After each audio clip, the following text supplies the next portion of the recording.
Good evening and welcome to Focal's featured speakers event, Solar Energy, the Power of Nature, presented by Cameron Smith from Greenlight Energy.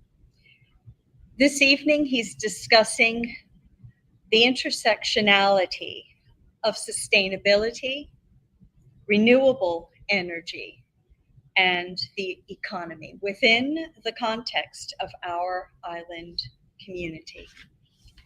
My name is Sajni Talaram. Briefly, I'd like to introduce our audience to Focal. The Friends of the College Library, Focal, is a registered charity since 1993. It was established to enrich the total resources of Bermuda College's library, to foster closer relationships between the library and the wider community, and to promote knowledge of the library's resources, services, and its needs. A board of trustees runs the charity and officers are appointed each year at the annual general meeting. The public may join as members of Focal for $25 annually and receive membership in the college's library with access to its marvelous resources, along with discounts at various retail establishments throughout Bermuda. Now let's be introduced to our speaker, Cameron Smith, a born and bred Bermudian who grew up in his family home here in Paget with his younger brother, Kristen, who is now the project manager at Greenlight Energy. In his mid-teens, Cameron utilized his natural entrepreneurial talents to build a small local business. Some of you may know it and know it well.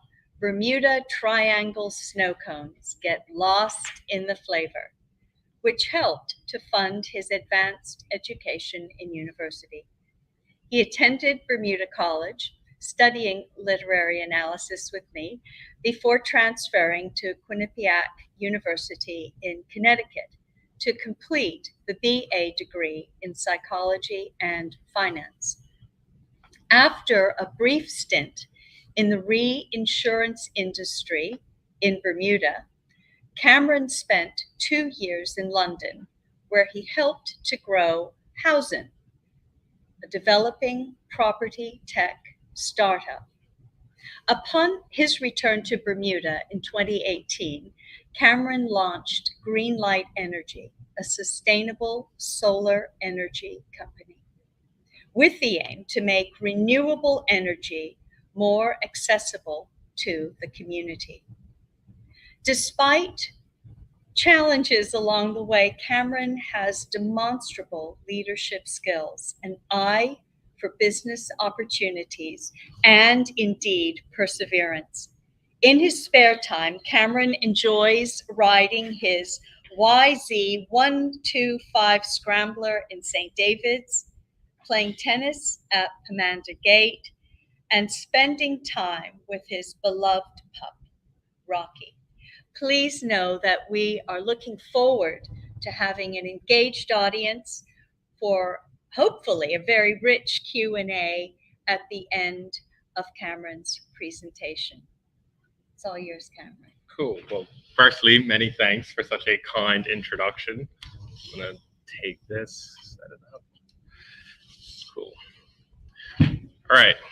So since starting Greenlight Energy, I've been asked to be a special guest on podcasts, participate by speaking at events focusing on sustainability and renewable energy, and be interviewed for my hot takes on the energy sector in Bermuda. Most of these opportunities I've admittedly turned down, mainly because I am still so young and have so much to learn. I am glad Dr. Talaram was able, expertly, to leverage the Dunning-Kruger effect to allow me to arrive independently at the conclusion that maybe, just maybe, After starting the fastest growing renewable energy company on the island, I may have something to say about tonight's theme of sustainability in Bermuda. While it is true that Greenlight Energy has relentlessly innovated in the local renewable energy space since entering the market, I will not use this platform as an opportunity to shamelessly promote the business. The point of the discussion this evening is not our high-powered solar panels that produce more power per square foot than virtually every other solar panel available on the global consumer market. Neither is the Tesla Powerwall, which is the most sophisticated residential energy storage system on the planet and available exclusively from Greenlight Energy. It costs less per unit of storage and stores more energy than virtually all readily available energy storage systems in production. And finally, we definitely will not be discussing our newest product offering, roof white solar panels, which have been designed to blend in seamlessly with Bermuda's traditional white roofs. Again, available exclusively from Greenlight Energy. Instead, this evening, I will discuss environmental and economic sustainability and how the renewable energy sector in Bermuda allows both to thrive. To have a meaningful dialogue, it is necessary for people engaged in discussion to have an agreed upon definition of the terms being used. Otherwise, we're at cross purposes and nothing is gained. Environmental sustainability, one of the major topics of this evening, is the responsibility to conserve natural resources and protect ecosystems to support health and well-being, both now and in the future. If we were to stop right here, most would agree that environmental sustainability is a just and noble pursuit. If everyone could humor me for just a moment by closing their eyes. Imagine a world in which all homes are entirely energy independent. Solar panels and energy storage has rendered the power plant in Hamilton obsolete, with every home enjoying plentiful green space, mature cedars, and living rooms with cool cross breezes. Electric cars are the mode of transport. There is no pollution, and we eat fresh fruits and vegetables from our garden. It sounds almost like utopia. Please open your eyes. The scene described is becoming a reality. Don't get me wrong, I am completely aware of how bougie and idealistic I sound right now. Solar panels, electric cars, green space, and vegetable gardens. It all sounds great. But solar panels and cross breezes aren't cheap. It is the responsibility of the public and private sector to work together to make this real.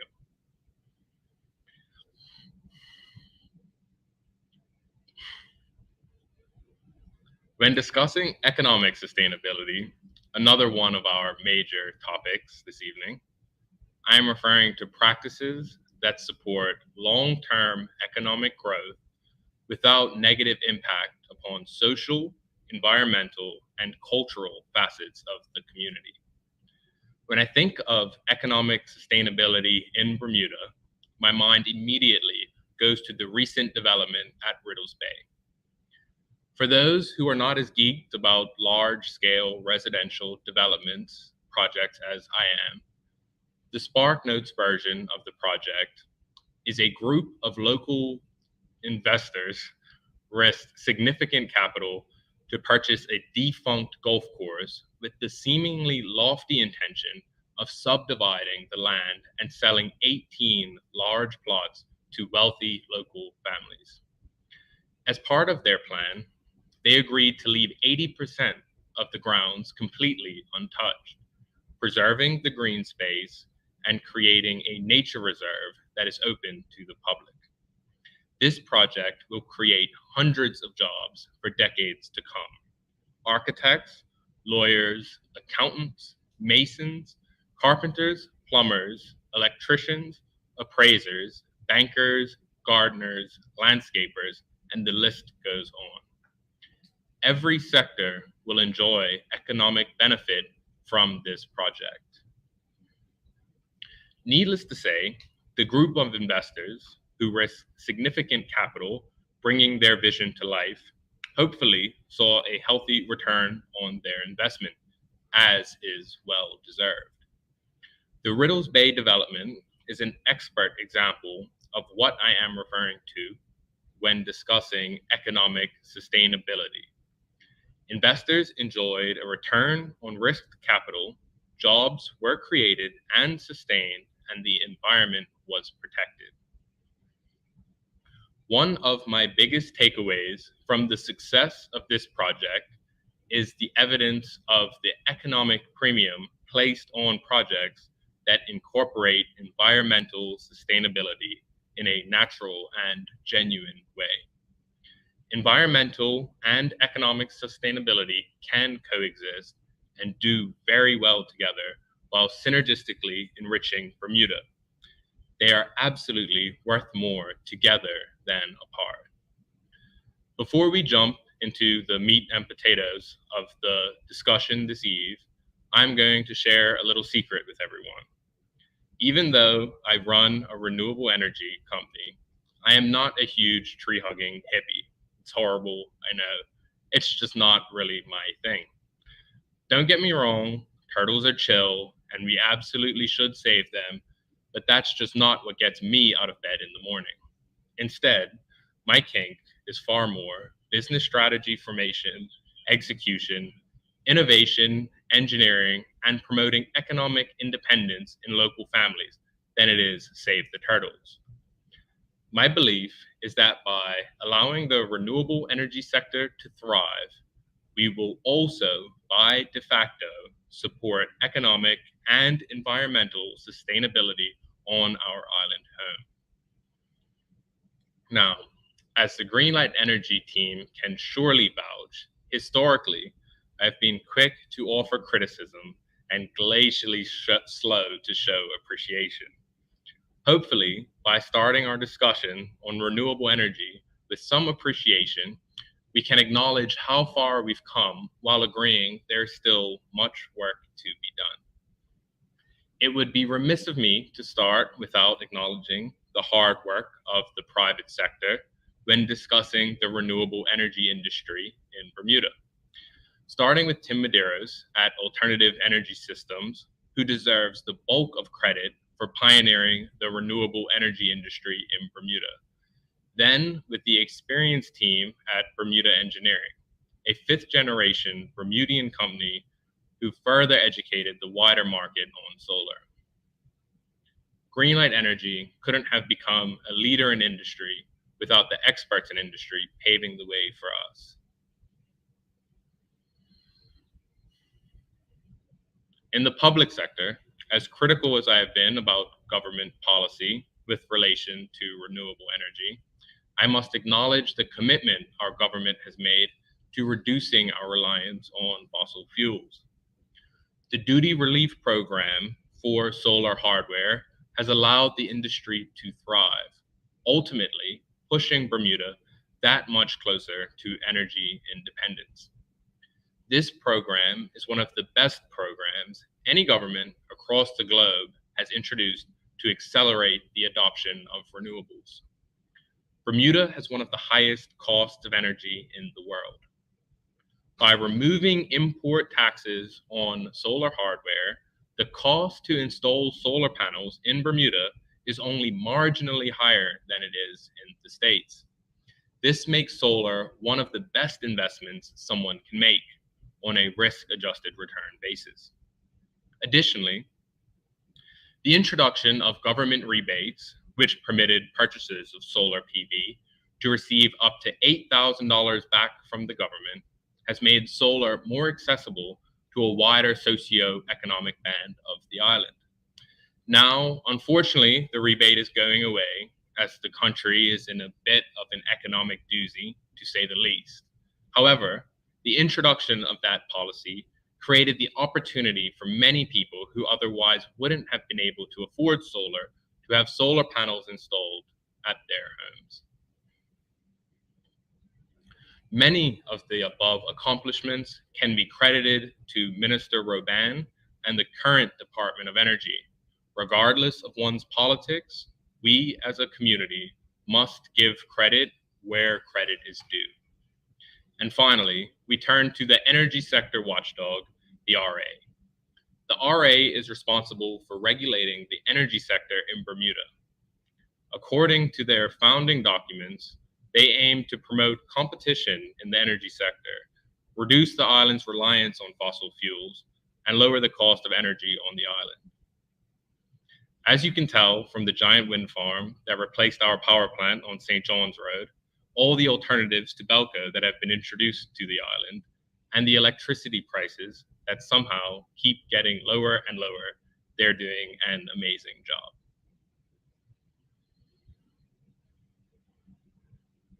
One of the reasons the renewable energy industry is so interesting to me, especially in 2022, is because of how intertwined the success of the industry is in the environmental and economic health of the island. The average household in Bermuda uses just shy of 10,000 kilowatt hours per year. But what does that mean, and why does it matter? I find the most intuitive way to think about 1 kilowatt hour is the amount of energy that a toaster uses in 1 hour, a microwave uses in 30 minutes, or a hot water heater uses in 10 minutes. Producing 10,000 kilowatt hours from conventional methods requires the refinement of 10 barrels of oil and expels over 4,000 kilograms of carbon dioxide into the atmosphere. Now that we have a working knowledge of how energy usage is measured, let's discuss the environmental and economic impact of a kilowatt hour within the context of the average Bermudian family.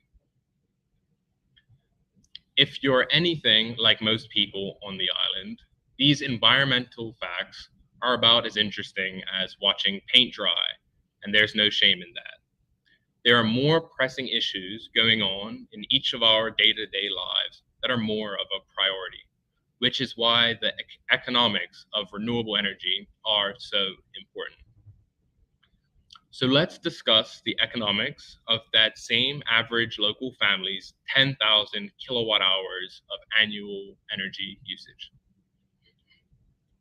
I am sure it doesn't need to be said again, but for the avoidance of doubt, Bermuda has one of the highest cost per unit of energy in the world. 10,000 kilowatt hours in Bermuda costs over $5,000 per year.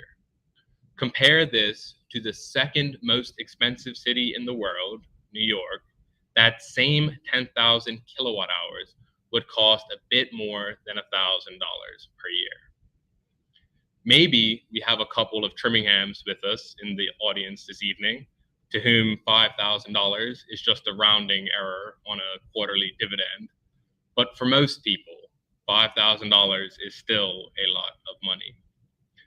Most local families will have paid Belco religiously every month for the past 50 years.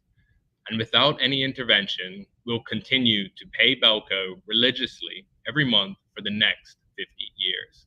That's $5,000 per year, every year.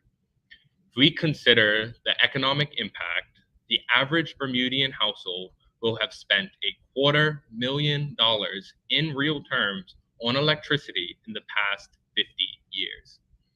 That is more than what is required as a down payment on a $1 million home. I said it earlier this evening, and I think now is a good time to say it again. I am not a tree-hugging hippie. It is not my jam, but getting people to understand the economics of energy in Bermuda and helping people become more economically sustainable, that does get me out of bed in the morning. How can we make the community aware of how expensive fossil fuels really are? Not only make them aware, but make it understood how financially crippling that monthly Belco bill really is.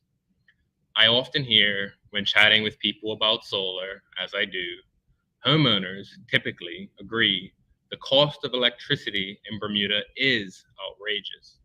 However, they are not sure the returns on solar are worth it, or maybe they don't like the look of solar panels, or the technology just isn't quite there yet. I'd like to address each of these concerns head on.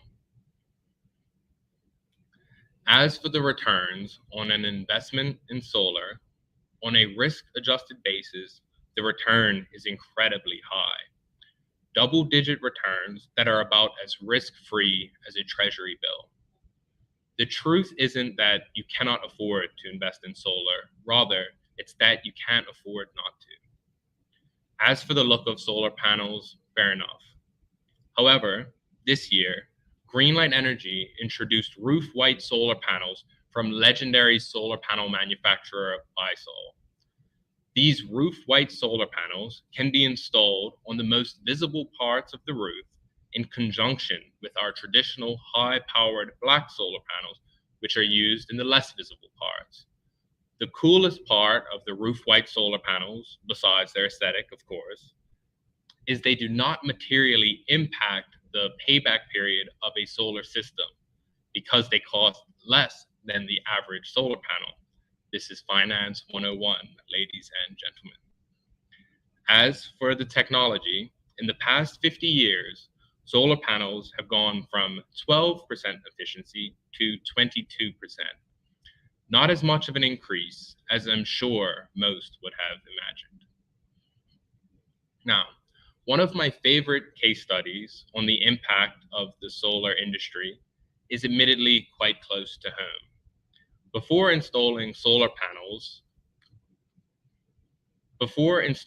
Greenlight Energy solar panels in 2018, my parents' energy usage was perfectly representative of the typical family in Bermuda. To combat their bill, they installed an 18 solar panel system. Their 18 solar panels produce 10,000 kilowatt hours per year, virtually eliminating their monthly energy spend. My mother is retired and has a pension. My father is 65 and I'm sure will be retiring soon. That $5,000 savings per year matters to my family, and I'm sure those savings will matter to your family as well. To end things on a positive note, between 2015 and 2019, there was a 10% reduction in the amount of energy Bermuda demanded from the grid. This suggests the country is becoming more energy conscious, appliances are becoming more energy efficient, alternative energy solutions are becoming more widespread, or a combination of all the above. This is evidence we are moving in the right direction towards environmental and economic sustainability in Bermuda. Thank you everyone for your time this evening, and now I am happy to take your questions. Type away.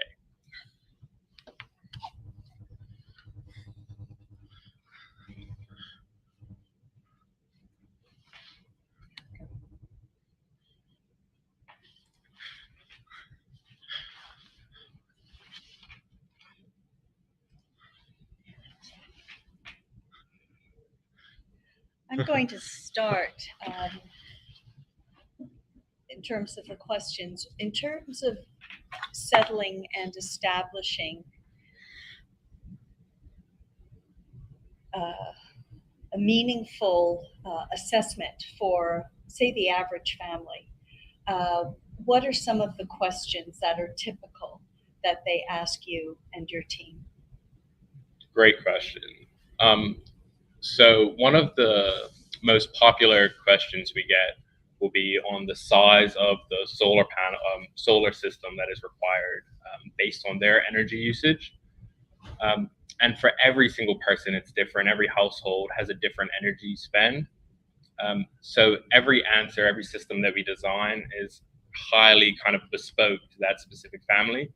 And we encourage anyone who's interested in knowing more about what size solar system they need is to reach out to us. They can fill out a contact request form on our website, and we'll have one of our qualified solar reps come out to the house, and they conduct a very thorough assessment. They take measurements of the roof, and we'll use that in conjunction with their Belco bill to design a bespoke system that will kind of achieve whatever their energy independence goals are. So it is individualistic Very, per household. It's very individualistic, yes. You would think kind of there's a one-size-fits-all solution. However, every roof is facing slightly at a different angle than their neighbor. They might have more flats, which determine the production of the solar panels, or roofs that are slightly steeper. There's a lot of things that go into it. I'd also like to ask, in terms of storms, hurricane season, hail, how does this paneling system, how does it fare? So we've had a couple hurricanes since Greenlight started, and we've installed now thousands of solar panels, and we've never lost a single one to a hurricane, hail, or anything. In combination with the very robust bolting method that we use, our solar panels are some of the most durable in the industry, and we take a lot of pride in that. Are there any secrets to divulge or to withhold? You can indicate what's appropriate for our audience, but in terms of the panels, what makes them so durable? It's mostly their frame and their backsheet. So their frame can withstand up to 5,400 pascals of uplift force and 4,000 pascals of downwards force. They're just very well constructed. All the solar panels we use have a great brand behind them. It's just integrity in design and craftsmanship. And what is the durability and the length of durability of these panels? That's another really good question. So the solar panels that we use have a 25-year warranty. And the next question that we always hear when we say that is, yeah, but what about in Bermuda? So even in Bermuda, the solar panels carry a 25-year warranty. That means anything happens to them, they are covered by the manufacturer. Not only do they have a product warranty, but they also have what's called a performance warranty, which means that over the 25 years, the system will still produce at least 92% as much power as it produced on the day it was installed, which is, it's just incredible. Yeah. Is the local insurance industry connected to this because of insurance purchase for the home? Yes. So I actually think it's really cool what the insurance companies on the island have done is they treat the value of the solar system as it's just an increase in value to the house. So they price premium as though your house just got that much more expensive. And home insurance is relatively cheap on the cost of what you're insuring. So it makes the insurance of solar panels relatively affordable, which is just, it's very progressive on a global standard, and it's cool that we do it here in Bermuda. So it adds value to a home. It does. I don't want to mess up the percentage, but I know it's between roughly 4 and 5% is estimated of value increased when you have a solar system. Have you had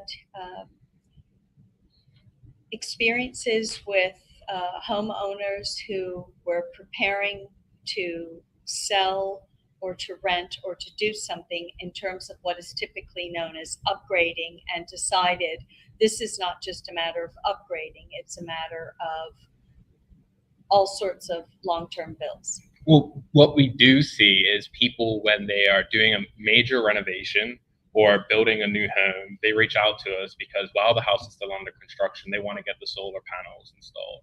So I think it's a matter of longevity. It's quite forward thinking, and if you have this done, before you move in, it's just something you don't have to worry about. 10 years from now or 15 years from now, I believe that most houses in Bermuda will have solar panels. So it's kind of just the the individuals who see that trend before are calling us now, and the people who aren't will call us later. In terms of, as you said, trends and considering trends, what do you not necessarily foresee? We're not talking here about, a glass Crystal ball or yeah. a crystal ball, yes, about the crystal ball experience, but what do you foresee for Bermuda specifically when it comes to solar energy and other alternative forms? Well, firstly, I'm a bit biased, and I'm going to say that solar panel is the way forward. Because? Well, if you look around even now, most houses still have, white roofs that don't have any solar on them. The sunlight is bouncing off of the white roof and, going to Narnia. Whereas it's kind of a waste. So right now, I again don't want to mess up the exact percentage, but it's somewhere between, I believe, 5 and 6% of houses in Bermuda currently have solar panels, which means the market has barely been touched.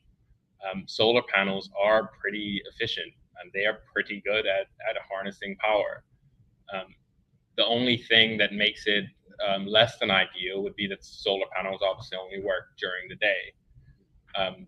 But luckily, there are very innovative companies out there who are bringing excellent energy storage options to the market.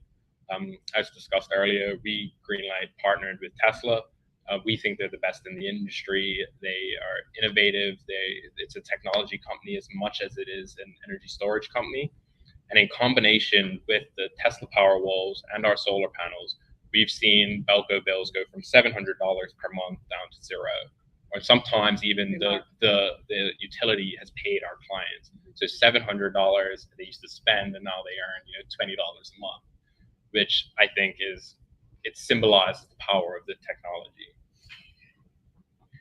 In working with Tesla, and I can't say for example because that's really specific to you and your company, what is on the horizon? This is a crystal ball question. I don't know. If I did know, I wouldn't tell you. So. Okay, because I would assume that would be something of a secret. Yeah. So back to foreseeable. What about other forms of, yes, indeed, solar energy is indeed your jam, as you said.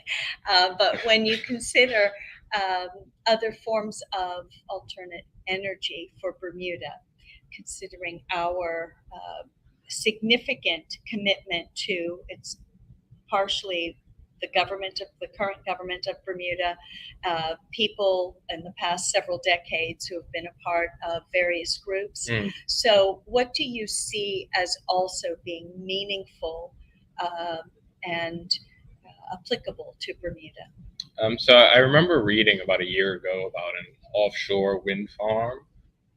I personally don't see it. However, if that happens, amazing. If you can find whatever it would cost, $200 million, for instance, I don't know the number, to do the project, then you'd have to fly in all the expertise, and then you'd have to have a team of qualified maintenance people for offshore wind farms. It seems again, logistic. Yeah, it seems very unlikely to me. Yes. However, crazier things have happened. True. So it would be my hope that it does happen, but I will practice some cautious optimism. I understand that, and it's not just like a movie set for another Marvel superhero film, but considering solar, because of where we are here in our position on the globe, and how we can attract and be connected to solar energy year round. Yeah. So connecting this to the Tesla, let's come back to the Tesla. Sure. And how that stores energy. What's the point of that? Another very good question. So one of the main reasons is because solar panels don't produce power in the evenings. And when you export energy back to the grid, the value of that is about 50 cents on the dollar. So some customers will want to take advantage of the full economic benefit of their solar PV system. That's one of the big reasons we see the adoption of the Tesla Powerwall.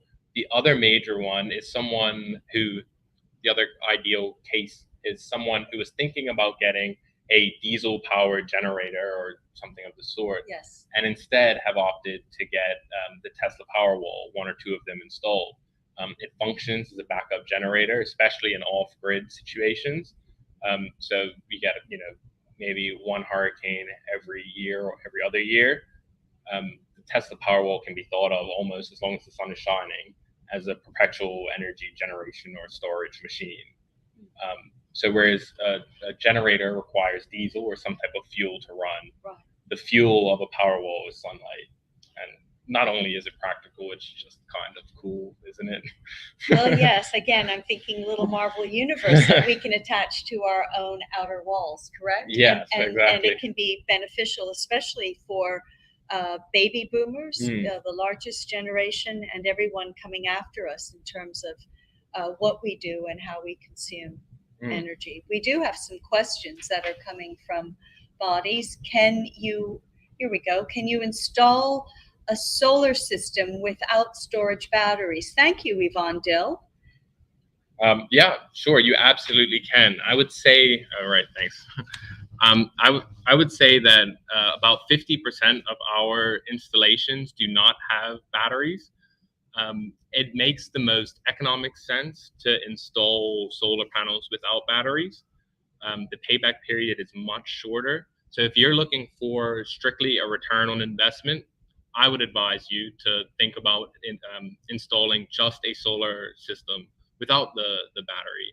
However, if you're looking for to be able to power your home in off-grid situations, where you're looking for a backup generator for a hurricane, or you want to take full advantage of your system during the night, you should start exploring then energy storage, such as the Tesla Powerwall. Thank you for that. I hope that answered your question. Our next, also, thank you, Yvonne, appreciating this. Do you need planning permission? That is another great question. So you do need planning permission, but in the same vein as I was discussing earlier on the progressive nature of this administration with relation to renewables, the planning permission required to install solar panels isn't nearly as intense as the planning permission I'm sure you're imagining. So to get permission to install solar panels, in about 90% of the cases, we can apply through what's called a permitted development. The permitted development application takes about a month to get approval in, and more than that, we take care of the entire process. So we do the engineer drawings, we submit them to planning, we follow up, we call for all the commencement inspections, building inspections, electrical inspections, and we even request the occupancy certificate so that you don't have to. So when you get a Greenlight energy system, you sign the contracts and we just take over, and it's quite seamless, and we've worked quite hard to make it as seamless as possible. So it's a full service management team. It is, and Okay. and we take great pride in that. Wonderful. We have another question from Robert Masters, who is the director of Focal. What are the different plans you can get in Bermuda? And another question, it's double-barreled. We'll keep this one up. Sure. Do you have to pay everything up front, or are there other plans available? So great question. Thank you, Robert. So right now you do have to pay for everything up front. When Greenlight started, we were doing no upfront cost installations. There were a number of people took full advantage of, which was a great program. It got us into the industry. However, now we are offering typically completely outright purchase systems. That being said, though, the payments are spread over a number of months. There's a signing payment that's about 30%, not about, it is 30%. There's an interim payment that we collect upon once planning permission is granted. That's for 40%. And then once the installation is complete, we charge the final 30%. And this entire span, all these payments are typically spread over about 4 months. Alternatively, HSBC has a green loan program, which is fantastic. They charge, I believe it's 6% interest, and up to a 7-year term on solar systems. And you can borrow up to $80,000 for any type of renewable energy investment. So that will include solar panels and batteries. Thank you, Robert. I think that was very well responded to. So we have something from Clear Coaching. You all might be wondering why I'm reading the questions. A lot of people turn away from the screens and they just like to hear what we're talking about. Where do you see the solar landscape in 5 to 10 years? Well, firstly, I'd like to thank Clear Coaching for such a good question. The solar landscape in 5 to 10 years. So as I had mentioned just a few minutes earlier, the solar industry hasn't actually, it's not as widespread as it could be in Bermuda. So we've only seen about 5% penetration. And when I say that, I mean only about 5% of the households in Bermuda actually have solar panels. Over the next 5 to 10 years, I'd imagine that number is increased dramatically. And I think also we will see the introduction of battery systems being more commonplace with solar panel installations. So as mentioned on Ms. Still's question, I said that about 50% of our installations are solar panel only, and the other 50% have solar panels and batteries. Over the next 5 to 10 years, I'd imagine that number is going to change, and we're going to see about 80 to 90% of solar system installations being coupled with a battery. And that's cool for a couple of reasons. So one, the island's kind of historic losing power during hurricanes will be a thing of the past. Two, it will reduce the peak demand for our plant in Hamilton, which means that we can slowly remove some of the peaker plants that we have, and we can just have a smaller power plant. And for the end consumer, again, it's just cool to know how much energy you're using at any given instant. I hope that answered your question, Clear Coaching. We now have a question from David Cole, who I believe is one of my students. Good on you, David. In terms of longevity, how expensive is the maintenance, and how often would you have to do maintenance work? So great question, David. The maintenance on solar panels is honestly virtually non-existent. There are no moving parts, right? So there's nothing to corrode, there's nothing to get jammed, there's nothing to get stuck or something to get loose. There are no moving parts. The solar panels are designed in a way that when they're installed, they're typically at least a 5-degree pitch angle. And most people will think that this is mostly because of to produce more power. However, it actually is twofold. So when you have the solar panels at a slight degree tilt, the panels become self-cleaning. So when it rains, any dust or anything that's on the solar panels it just washes off. And the solar panel glass is actually designed in a way to promote that, because if you did have to maintain solar panels, or you did have to clean them monthly, there's a cost that is associated with that, and that hurts the economics of investment in solar. So the industry is aware of the costs associated with maintenance, and they try to avoid them at all costs, because it makes solar a better investment, and then by de facto makes more people interested in getting solar. I hope that answered your question, sir. I'll let David know how to get in touch with you. David Cole asking again. Thank you again, David. So, 2 questions here. So if someone doesn't want to reclaim their 50 cents per hour, does it just go to waste? And then it's double-barreled. And doesn't that mean some of the cost effectiveness is lost? Yeah, that's a good question. So I'm going to back up a little bit and talk about that reclaim their 50 cents per hour. I think there was a misunderstanding with what I said. So they're reclaiming 50 cents on the dollar. So when I say that, what I mean is, let's say that the average residential house buys 1 unit of energy for $1. So during the day, they are offsetting their energy usage by the value of $1. Bear with me. However, any surplus energy that is being generated is being sold back to the grid at 50 cents. And then the homeowner is buying it then in the evening for, again, $1. So if your question is some of the value being lost when you sell something back to the grid during the day for half as much as you have to buy it for, then the answer is absolutely yes, that is correct. That would be part of the reason why people install batteries with their solar panels, is to avoid this from happening. And while this does detract from the potential investment income in solar, the feed-in rate being 50 cents on the dollar still makes solar a good investment.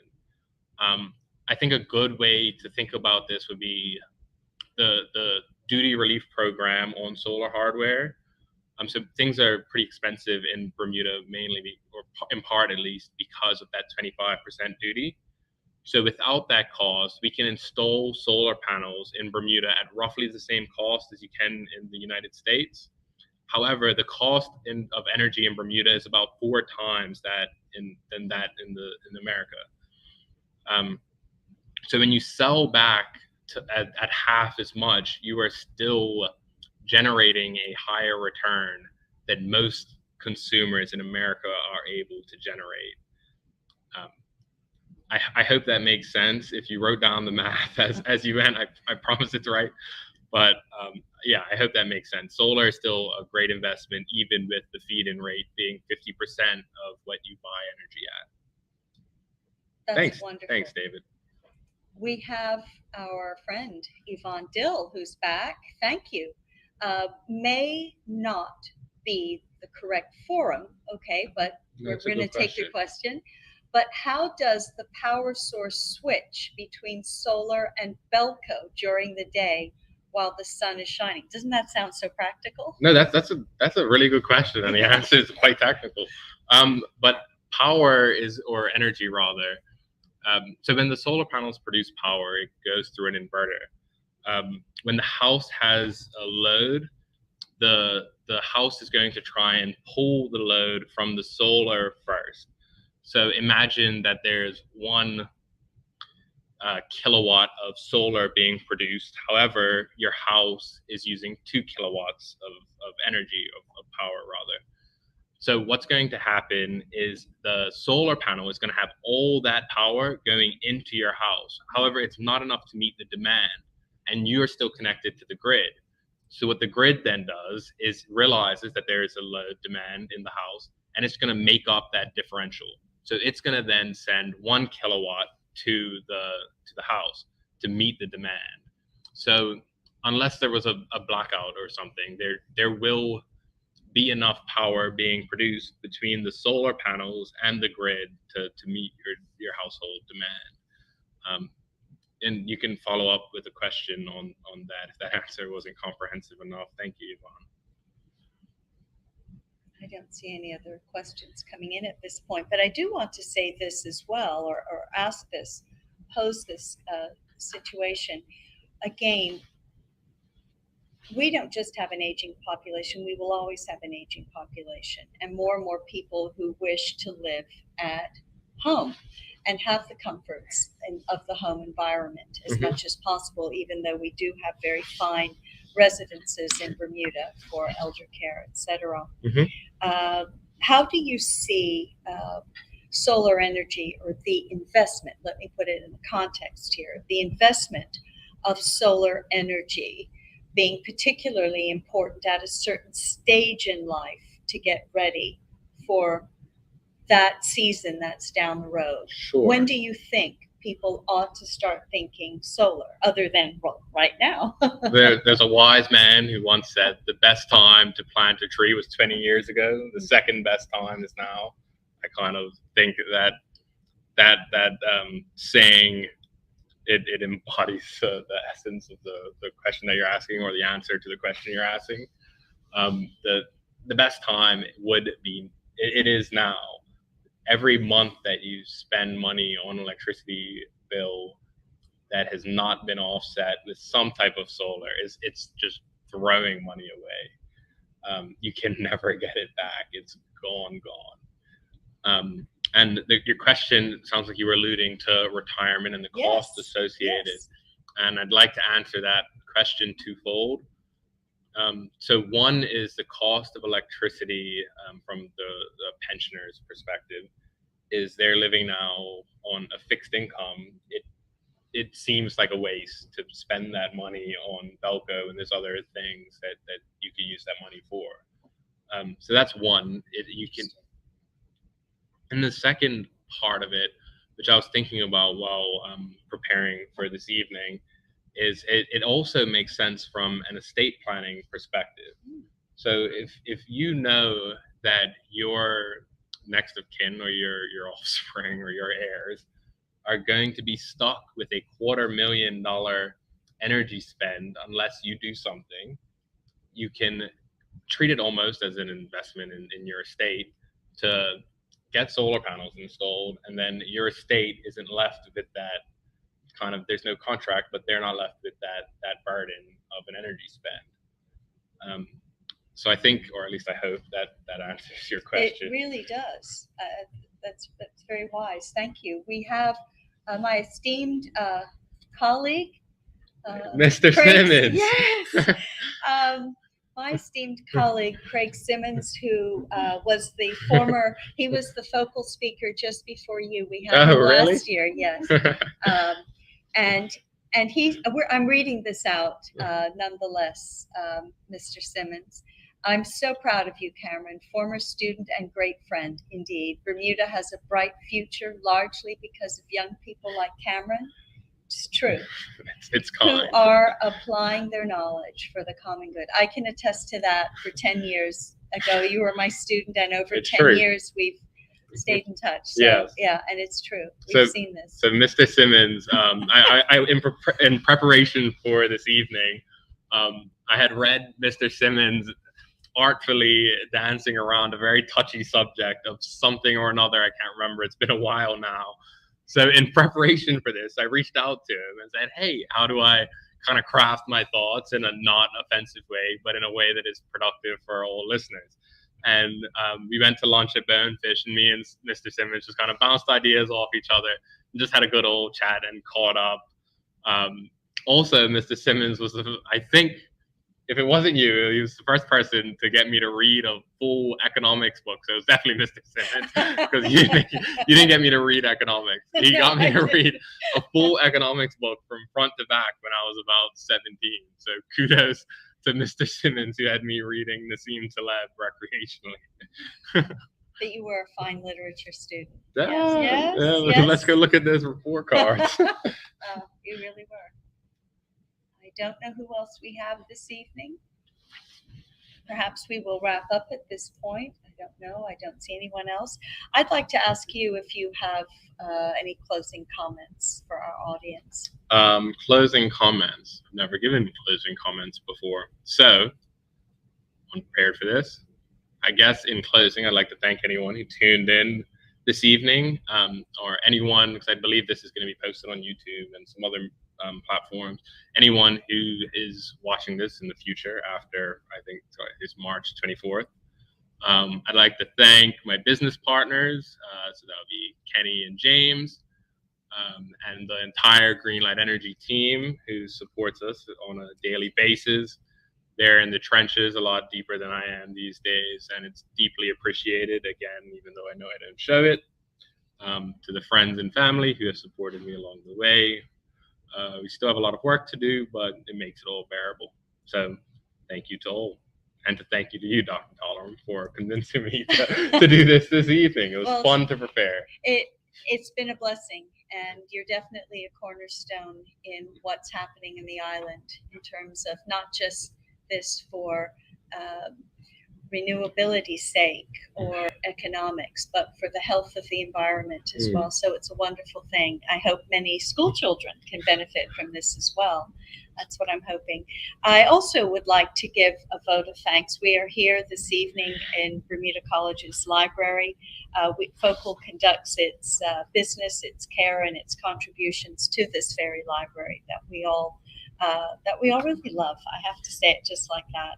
I want to offer thanks to Focal's director, Mr. Robert Masters, who's also the director of Focal's board, and the library's administrator, Shelley Riley, for all that she did to help to prepare for this evening, and our IT support, the indefatigable Diago Mota.